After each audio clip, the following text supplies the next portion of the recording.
Karma to Christ ministries आपका स्वागत करती है।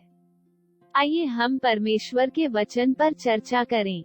आज का वार्तालाप का शीर्षक है, परमेश्वर एक काय का उपयोग कर सकते हैं।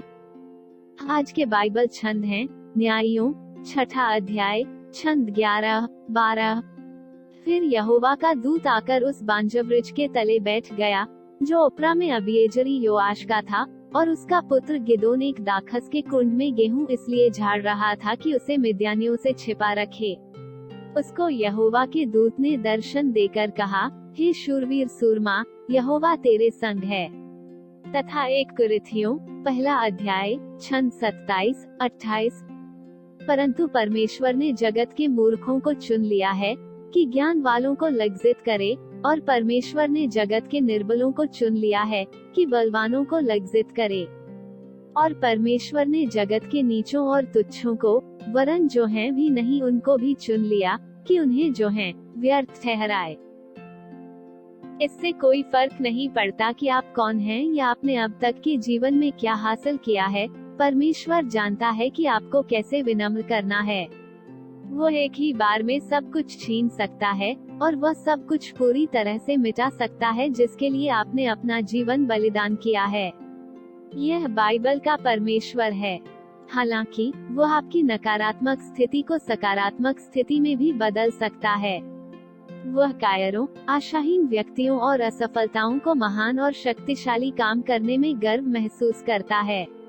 वो आपसे केवल इतना चाहता है कि आप जीवन में जो कुछ भी हासिल करते हैं, उसमें उसे महिमा दें। हम पढ़ते हैं कि जब गिदोन मिद्यानियों से छिप रहा था, तब उसने कैसे गिदोन को एक शूरवीर कहा। परमेश्वर ने उसे एक शक्तिशाली सैन्य नेता घोषित किया, और ठीक यही गिदोन ने किया। उसने केवल 300 चुने हुए पुरुषों के साथ 1,35,000 की सेना को हराया।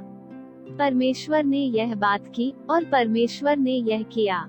इससे कोई फर्क नहीं पड़ता कि आप अपने बारे में क्या सोचते हैं या दूसरों ने अतीत में क्या कहा है। परमेश्वर आपके साथ वही करेगा जो उसने योजना बनाई है, और हर कोई जो कभी भी आपके खिलाफ बोलता है उसे शर्मिंदा किया जाएगा। उन्हें यीशु के नाम के आगे झुकना होगा और स्वीकार करना होगा कि वह प्रभु है। यदि तुम सोचते हो कि तुम निर्बल हो, तो वह बलवानों को नष्ट करने के लिए तुम्हारा उपयोग करेगा। यदि तू अपने को मूर्ख समझता है, तो वह बुद्धिमानों को भ्रम फैलाने के लिए आपका उपयोग करेगा। अगर आपको लगता है कि आप समाज में छोटे हैं, या आपकी गरीबी के कारण खारिज कर दिए गए हैं, तो वह आपको बहुत कम पैसे के साथ महान लक्ष्य हासिल करने के लिए इस्तेमाल करेगा, और आपके लिए दरवाजे खोल देगा जो अमीरों के लिए बंद थे। सरकारी मंत्रियों और राजघरानों के साथ बैठने की बात पर वह तुम पर एहसान करेंगे। वह ये सब काम करता है क्योंकि आप जितने छोटे होंगे, यीशु उतना ही बड़ा आपके माध्यम से चमकना चाहता है। आइए प्रार्थना करते हैं।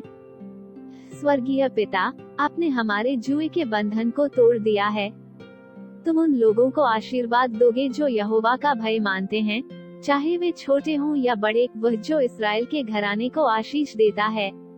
आप परमेश्वर हैं जो असफलताओं को लेते हैं और उन्हें सभी पर जीत दिलाते हैं। धन्यवाद कि आप दुनिया द्वारा अस्वीकृत लोगों को लेते हैं और उनका उपयोग महान चमत्कार करने के लिए कर सकते हैं। उन सभी चीजों के लिए गर्व और श्रेय लेने के लिए हमें क्षमा करें जो आपने हमें हासिल करने की अनुमति दी है।